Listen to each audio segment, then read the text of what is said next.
Halo teman-teman, nama saya Jose Brown Barus. Di sini saya ingin menceritakan sedikit tentang sejarah Kabupaten Karo. Saksikanlah video saya. Semangat, fraternitas, Dina. Sejarah Kabupaten Karo.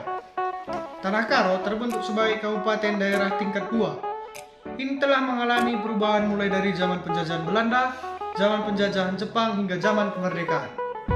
Sebelum kedatangan penjajahan Belanda di awal abad ke-20, di daerah dataran tinggi Karo, di kawasan itu hanya terdapat kampung atau kuta yang terdiri dari satu atau lebih kesain atau bagian dari kampung.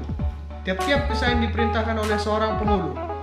Di atas kekuatan penghulu kesain diakui pula kekuasaan kepala kampung asli atau perbapaan yang menjadi kepala daerah dari sekumpulan kampung yang asalnya dari kampung asal itu. Kemampuan kampung itu dinamai urung. Pimpinannya disebut dengan Bapak Urung atau bisa kita sebut sebagai Raja Urung. Urung artinya adalah kelompok di suatu kampung, di mana semua pendirinya masih satu marga atau satu kesain. Masa revolusi sosial. Meletusnya revolusi sosial di Sumatera Utara yang dikumandangkan oleh Wakil Gubernur Sumatera Dr. M. Amir pada tanggal 3 Maret 1946. Tidak terlepas dari sikap sultan-sultan, raja-raja, dan kaum feodal lainnya yang tidak begitu antusias terhadap kemerdekaan Indonesia. Akibatnya, rakyat tidak merasa puas dan mendesak Kepala Komite Nasional Wilayah Sumatera Timur supaya daerah istimewa seperti pemerintahan swapraja atau kerajaan dihapuskan dan menggantinya dengan pemerintahan demokratis rakyat sesuai dinamika perjuangan kemerdekaan. Sistem yang dikehendaki adalah pemerintahan yang demokratis dan berporos kepada kedaulatan rakyat. Masa revolusi sosial. Meletusnya revolusi sosial di Sumatera Utara yang dikumandangkan oleh Wakil Gubernur Sumatera Dr. M. Amir pada tanggal 3 Maret 1946.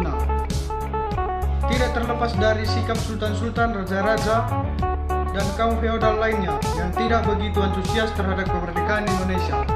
Akibatnya, rakyat tidak merasa puas dan mendesak Kepala Komite Nasional Wilayah Sumatera Timur supaya daerah istimewa seperti pemerintahan swapraja atau kerajaan dihapuskan dan menggantinya dengan pemerintahan demokratis rakyat sesuai dinamika perjuangan kemerdekaan. Sistem yang dikehendaki adalah pemerintahan yang demokratis dan berporos kepada kedaulatan rakyat. Selanjutnya, pada tanggal 13 Maret 1946, Komite Nasional Indonesia Tanah Karo bersama Barisan Pejuang Tanah Karo dalam sidangnya berhasil memutuskan antara lain membentuk pemerintahan Kabupaten Karo dengan melepaskan diri dari keterikatan administrasi kerajaan dan menghapus sistem pemerintahan swapraja pribumi di Tanah Karo dengan sistem pemerintahan demokratis. Berdasarkan kedaulatan rakyat, kemudian Kabupaten Karo diperluas dengan memasukkan daerah Deli Hulu dan daerah Silimakuta Cingkes, dan selanjutnya mengangkat Rakuta Sembiring Brahmana menjadi Pati Karo, KM Aritonang sebagai Pati, Ganin Purba sebagai sekretaris, dan Kantor Tarigan sebagai wakil sekretaris, dan mengangkat para lurah sebagai pengganti raja-raja urung yang sudah dihapuskan. Usul itu diterima sepenuhnya oleh peserta sidang yang bersangkutan dan usul itu diterima sepenuhnya oleh peserta sidang dan Mr. Luat Siregar mewakili Gubernur Sumatera Utara dan disahkan oleh Residen Nasution yang saat itu ikut dalam rapat tersebut.